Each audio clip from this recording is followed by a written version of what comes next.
თეთრმა სახლმა იმ პირების ნაწილი დაასახელა, რომლებიც ღაზის სექტორში მიმდინარე პროცესებს ზედამხედველობას გაუწევენ. ერთ-ერთი მათგანი ალი შაათია, ანკლავის პალესტინური ხელისუფლების ყოფილი წევრი. ტექნოკრატიული მთავრობიდან სწორედ მას დაევალა ანკლავის ყოველდღიური საქმეების გაძღოლა. მისი კომიტეტის მუშაობას თავის მხრივ მონიტორინგს გაუწევს ეგრეთ წოდებული მშვიდობის ბორდი, რომლის შემადგენლობაც ჯერ არ დასახელებულა.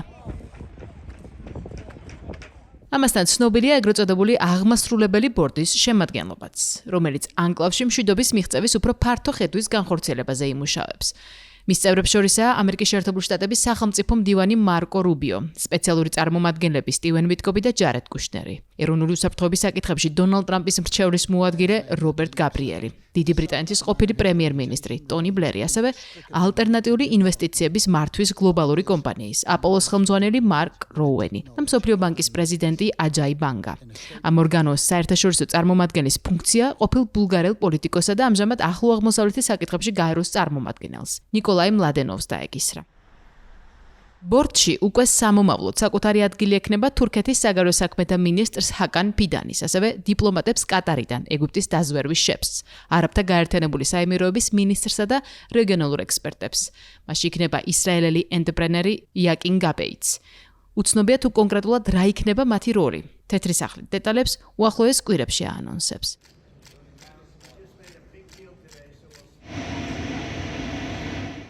გავრცელებული ინფორმაციით აღმასრულებელი ბორდის წევრობის შემოთავაზება მიიღო რუსეთის პრეზიდენტმა ვლადიმერ პუტინმაც.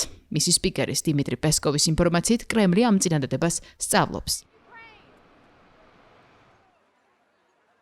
ისრაელსა და ჰამას შორის მიღწეული შეთანხმების შემდეგ ამერიკის შეერთებულმა შტატებმა სამშვიდობო პროცესებზე ორიენტირებული საერთაშორისო საბჭოს ჩამოყალიბება დააანონსა, რომელიც ღაზის დროებითი მმართველობის ზედამხედველობას გულისხმობს.